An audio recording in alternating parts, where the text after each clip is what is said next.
പിതാവിൻ്റെയും പുത്രൻ്റെയും പരിശുദ്ധാരൂപിയുടെയും നാമത്തിൽ ആമേൻ.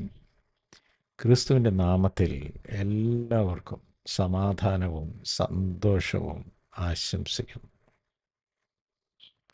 ഇന്നത്തെ കാലഘട്ടത്തിൽ സാത്താനൊക്കെ വളരെ ഹൈടെക്കാണ് കേട്ടോ. ഇപ്പം ഈ മൊബൈൽ ഫോൺ വലിയൊരു പ്രശ്നക്കാരനായിട്ട് എനിക്ക് തോന്നുന്നു. അത് പലപ്പോഴും നമ്മൾ കാലത്തെ എണീക്കുമ്പോൾ തന്നെ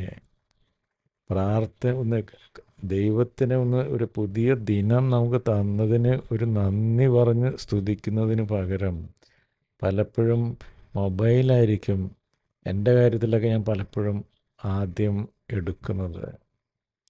അതിൻ്റെ ഒരു കാരണം അലാം സെറ്റ് ചെയ്യുന്നതിനകത്താണ്. അത് അടിക്കുമ്പോൾ അത് എടുക്കും ഓഫ് ചെയ്യാനായിട്ട്. അപ്പോഴേക്കും നമ്മൾ ഫേസ്ബുക്കിലോട്ട് പോകുന്നു. അങ്ങനെ വലിയ വലിയ പ്രശ്നങ്ങളാണ്. അപ്പോൾ ദിവസത്തിൻ്റെ അവസാനമൊക്കെ നമ്മൾ നോക്കുമ്പോൾ ഈ മൊബൈലിൽ സ്പെൻഡ് ചെയ്തത്ര സമയം നമ്മൾ പ്രാർത്ഥിച്ചിട്ടുണ്ടോ, നമ്മൾ ദൈവത്തിന് കൊടുത്തിട്ടുണ്ടോ? മൊബൈലിൽ നമ്മൾ ടെലിഫോൺ കോൾസും ആവശ്യമുള്ള കാര്യങ്ങൾക്കൊക്കെ ഉപയോഗിക്കുന്നുണ്ട്. പക്ഷെ സോഷ്യൽ മീഡിയയിൽ നമ്മൾ സ്പെൻഡ് ചെയ്യുന്ന സമയത്തിനോടൊപ്പം അല്ലെങ്കിൽ അതിനേക്കാൾ കൂടുതൽ നമ്മൾ ദൈവത്തിന് കൊടുക്കുന്നുണ്ടോ? കൊടുക്കുന്നില്ലെങ്കിൽ ഒന്നാം പ്രമാണത്തിൻ്റെ ലംഘനം തന്നെയാണ്. ഞാനല്ലാതെ മറ്റൊരു ദൈവം നിനക്കുണ്ടാകരുത്. അപ്പോൾ ദൈവത്തിനേക്കാൾ കൂടുതൽ ഒരു ഇമ്പോർട്ടൻസ് നമ്മൾ വേറെ എന്തിനൊക്കെ കൊടുത്താലും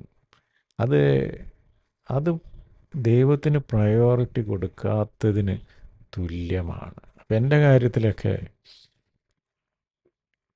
എൻഡ് ഓഫ് ദ ഡേ നോക്കിക്കഴിയുമ്പോൾ 1 മണിക്കൂറിൽ കൂടുതലൊക്കെ മിക്കവാറും സോഷ്യൽ മീഡിയയിൽ സ്പെൻഡ് ചെയ്ത് പോകുന്നു. കർത്താവ് നമ്മോട് പറഞ്ഞിരിക്കുന്നത് 1 മണിക്കൂറെങ്കിലും നീ ഉണർന്നിരുന്ന് പ്രാർത്ഥിക്കുവാൻ. അത് ചെയ്യാതെ ആ സമയം സോഷ്യൽ മീഡിയയിൽ സ്പെൻഡ് ചെയ്യുന്നതാണ് ഇന്നത്തെ ലോകത്ത് വലിയ വലിയ പ്രശ്നങ്ങൾ. ആർക്കും പ്രാർത്ഥിക്കാൻ സമയമില്ലെന്ന് പറയുകയും അതേസമയം ഈ സോഷ്യൽ മീഡിയയിലും അതിലും ഇതിലും വാട്സപ്പിലും ഒക്കെയായി കണ്ടമാനം സമയം വേസ്റ്റാക്കി കളയുകയും ചെയ്യുന്ന ഒരു പ്രവണത കാണുന്നു. അതുപോലെ തന്നെ ഇന്ന് ഞങ്ങൾ രണ്ടുപേരും കൂടി ഇന്നൊരു ലഞ്ച് പുറത്തുനിന്ന് കഴിക്കാൻ കരുതി ഒരു തിരക്കുള്ളതൊരു ഹോട്ടലിൽ പോയി ലഞ്ചൊക്കെ ഓർഡർ ചെയ്തിരിക്കുക. പക്ഷേ കാര്യമായിട്ട് അങ്ങോട്ടും ഇങ്ങോട്ടും സംസാരിക്കുന്നതിന് പകരം ഞാൻ ആദ്യം മൊബൈലെടുത്ത് ഇങ്ങനെയൊക്കെ ഒന്ന് നോക്കി. കുറച്ച് കഴിയുമ്പോഴേക്കും എൻ്റെ കൂടെയുള്ള ആൾ മൊബൈലെടുത്ത് ഇങ്ങനെയൊക്കെ ഒന്ന് നോക്കി. പെട്ടെന്ന് എനിക്ക് തോന്നി എന്തൊരു മോശമാണ്. ഓക്കെ, നല്ലൊരു ഓപ്പർച്യൂണിറ്റി ഒന്ന് സോഷ്യലൈസ് ചെയ്യാനും ഒന്ന് നന്നായിട്ട് സംസാരിക്കാനും ഒക്കെയുള്ള ഒരു ഇത്രയും വണ്ടർഫുള്ളായിട്ടുള്ളൊരു ഓപ്പർച്യൂണിറ്റി, നല്ലൊരു ആംബിയൻസ്, അത് ഈ മൊബൈൽ നോക്കി നശിപ്പിക്കുന്നത് എന്തിന്? അപ്പോൾ ഇന്നത്തെ വചനം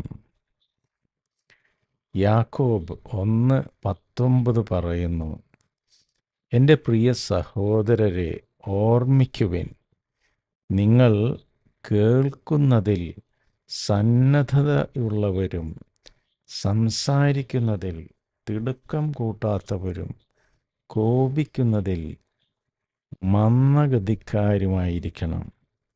മനുഷ്യൻ്റെ കോപം ദൈവനീതിയുടെ പ്രവർത്തനത്തിന് പ്രേരണ നൽകുന്നില്ല. കേൾക്കുന്നതിൽ സന്നദ്ധതയുള്ളവരും. ഇപ്പോൾ എല്ലാ കമ്മ്യൂണിക്കേഷൻ്റെയും ബേസിക്കായിട്ടുള്ളൊരു കാര്യം മറ്റുള്ളവർ പറയുന്നത് ക്ഷമയോടെ കേൾക്കുക. അതിനൊരു വലിയ പരിശീലനം തന്നെ ആവശ്യമാണ്. കാരണം ഇന്നത്തെ ലോകത്തിൽ എല്ലാവരും പറയുവാനാണ് ധൃതി കൂട്ടുന്നത്, കേൾക്കുവാൻ ആളുകളില്ല. ഇനി നമ്മൾ കേൾക്കുകയാണെങ്കിൽ തന്നെ എന്ത് മറുപടി പറയണമെന്നുള്ള ചിന്തയോടുകൂടിയാണ് നമ്മൾ കേൾക്കുന്നത്. അപ്പോൾ ഈ വചനം നമ്മളോട് പറയുന്നു, കേൾക്കാൻ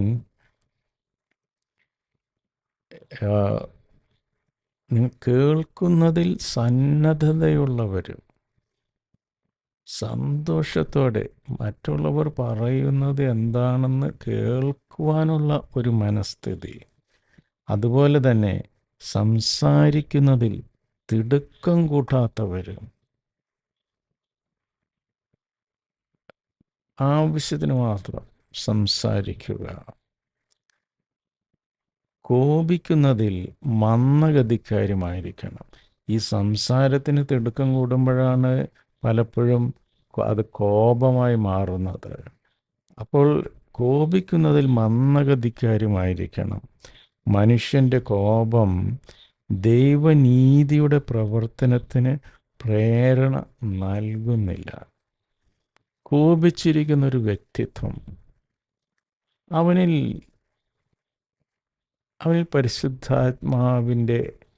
പരിശുദ്ധാത്മാവിന് പ്രവർത്തിക്കാൻ സാധിക്കുകയില്ല. ആംഗ്രി യങ് മാൻ എന്നൊക്കെ പറഞ്ഞാണ് നമ്മൾ പല ഇപ്പോഴത്തെ മോഡേണിൻ്റെ ഇമേജൊക്കെ അല്ലേ, ആംഗ്രി യങ് മാൻ. അമിതാഭ് ബച്ചനൊക്കെ പറഞ്ഞുകൊണ്ടിരുന്ന അങ്ങനെയല്ല. ഒരു കോപിച്ച, ഒരു ശാന്തതയില്ലാത്ത ഒരു മനസ്സിൽ ദൈവത്തിന് ഇടമില്ല. ശാന്തതയില്ലാത്ത ആ മനസ്സ് പലപ്പോഴും നമ്മുടെ വാക്കുകളെ അബദ്ധത്തിൽ കൊണ്ട് ചാടിക്കുകയും അത് കോപമാവുകയും വൈരാഗ്യമാവുകയും സാഹോദര്യത്തെയൊക്കെ തകർക്കുകയും ഒക്കെ ചെയ്യുന്നു. അപ്പം നമുക്ക് കേൾക്കാൻ എംപതറ്റിക് ലിസണിങ്, മറ്റുള്ളവർ പറയുന്നത് എന്താണെന്ന് കേൾക്കുക, അത് തന്നെ വലിയ ഒരു പ്രേക്ഷിത ജോലിയാണ്. കേൾക്കാൻ ആളുകളില്ല, എല്ലാവരും വളരെ ലോൺലിയാണ്. അവർക്ക് അവരുടെ പ്രശ്നങ്ങൾ പറയുവാനോ പങ്കുവയ്ക്കാനോ ഒന്നും, അവർ ഏകാന്തതയിലാണ്. അപ്പോൾ വലിയ വലിയ കാര്യങ്ങളൊന്നും ചെയ്തില്ലെങ്കിലും കുടുംബാംഗങ്ങളുമായും ജീവിത പങ്കാളിയായും അയൽവക്കക്കാരൊക്കെയായും അതുപോലെ രോഗികളായും പ്രായം കൂടിയവരൊക്കെയായും നമുക്ക് സന്തോഷത്തോടെ ആശയവിനിമയം ചെയ്യാം. ആശയവിനിമയം ചെയ്യുമ്പോൾ സംസാരിക്കാൻ തിടുക്കം കൂട്ടാതെ അവർ പറയുന്നത് എന്താണെന്ന് കേട്ടിരുന്നാൽ തന്നെ അവർക്ക് വലിയ ആശ്വാസം കിട്ടും. ക്രിസ്തുവിൻ്റെ നാമത്തിൽ നമുക്ക് ഇത് പരിശീലിക്കാം. നമുക്ക് മറ്റുള്ളവരുടെ പരിചാരകരായി മാറാം. നമ്മുടെ സന്തോഷമല്ല, നമ്മുടെ സാറ്റിസ്ഫാക്ഷൻ അല്ല, അവർ സന്തോഷിക്കട്ടെ, അവർ നമ്മോട് സംസാരിക്കട്ടെ. ഇപ്പം ഞാൻ ഈ മദർ തെരേസയുടെയൊക്കെ ഏറ്റവും വലിയൊരു ക്വാളിറ്റി പറയുന്നത്, അവർ എല്ലാവർക്കും ഒരാളോട് സംസാരിക്കുമ്പോൾ അവർക്ക് പൂർണ്ണ അറ്റൻഷൻ കൊടുക്കും. അതിനിടയ്ക്ക് മൊബൈൽ എടുക്കുകയോ വേറെ സ്ഥലത്തോട്ട് നോക്കിയിരിക്കുകയോ വേറൊരാൾ വരുമ്പോഴേക്കും അയാളോട് സംസാരിക്കുകയൊന്നുമല്ല. ഒരു വ്യക്തിയുടെ അടുത്ത് സംസാരിക്കുമ്പോൾ 100% ഫോക്കസും അറ്റൻഷനും ബഹുമാനവും അയാൾക്ക് കൊടുക്കുക. അതിനുശേഷം മറ്റുള്ളവരിലേക്ക് തിരിയാം. ഇന്നത്തെ ലോകത്തിൽ ഇത് തന്നെ നമുക്ക് ചെയ്യാൻ സാധിച്ചാൽ മറ്റുള്ളവർ സന്തോഷിക്കുകയും അതോടൊപ്പം തന്നെ എന്തെന്നില്ലാത്ത ആനന്ദം നമുക്ക് അനുഭവിക്കാൻ സാധിക്കുകയും ചെയ്യും. അപ്പോൾ ഈ മൊബൈലൊക്കെ നമ്മൾ കൺട്രോൾ ചെയ്യേണ്ടിയിരിക്കുന്നു. അത് ഈ സോഷ്യൽ മീഡിയയൊക്കെ മിക്കവാറും വേസ്റ്റാണ്. ഓക്കെ, ഇതിങ്ങനെ വെറുതെ ഇങ്ങനെ കൺസ്യൂം ചെയ്തിരിക്കാതെ നമ്മൾ എന്തെങ്കിലും പ്രൊഡ്യൂസ് ചെയ്യണമെങ്കിൽ കുഴപ്പമില്ല. ചുമ്മാ ബാക്കിയുള്ളവർ പറയുന്നതും കേൾക്കുന്നതും അഭിപ്രായങ്ങളും ഒക്കെ കേട്ട് കേട്ട് തല പുണ്ണാക്കാതെ,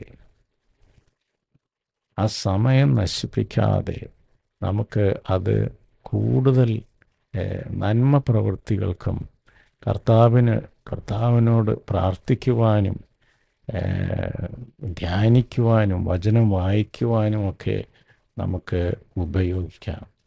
ഇതിനുള്ള ഒരു വെളിപാട്, ഒരു തുറവി, ഒരു ജാഗ്രത കർത്താവ് നമുക്കെല്ലാവർക്കും നൽകി അനുഗ്രഹിക്കട്ടെ. ദൈവം നമ്മെ എല്ലാവരെയും സമൃദ്ധമായി അനുഗ്രഹിക്കട്ടെ. യേശു കർത്താവേ നന്ദി, യേശു കർത്താവേ സ്തോത്രം. Hallelujah, hallelujah, hallelujah. Praise you, praise you, praise you, praise you. Worship Jesus, worship Jesus. നമുക്ക് ഉപയോഗിക്കാനായിട്ടുള്ള തന്നിട്ടുള്ള സംഭവങ്ങളെ സ്നേഹിക്കാതിരിക്കാം. അതുപോലെ സ്നേഹിക്കാൻ തന്നിട്ടുള്ളവരെ ഉപയോഗിക്കാതെയും ഇരിക്കാം. ഇതാണ് ഇന്നത്തെ ലോകത്തിൻ്റെ ഏറ്റവും വലിയ ദുരന്തം. ഉപയോഗിക്കാൻ തന്നിട്ടുള്ളതിനെയെല്ലാം നമ്മൾ സ്നേഹിക്കുകയും സ്നേഹിക്കുവാൻ തന്നിട്ടുള്ളവരെ നമ്മൾ ഉപയോഗിക്കുകയും ചെയ്യുന്ന ദുരന്തമാണ് ഇന്ന് മനുഷ്യർ ഫേസ് ചെയ്യുന്നത്.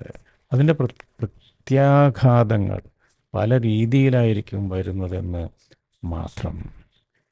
അപ്പോൾ സ്നേഹിക്കേണ്ടവരെ സ്നേഹിക്കുവാനും ഉപയോഗിക്കേണ്ട വസ്തുക്കളെ അത് ഉപയോഗിക്കേണ്ട രീതിയിൽ ഉപയോഗിക്കുവാനുമുള്ള വെളിപാട്, ബുദ്ധി, അല്ലെങ്കിൽ ഒരു സ്പിരിച്വൽ കോഷ്യന്റ് കർത്താവ് നമുക്ക് നൽകി അനുഗ്രഹിക്കട്ടെ.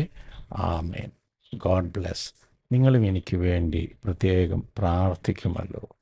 ആമേൻ.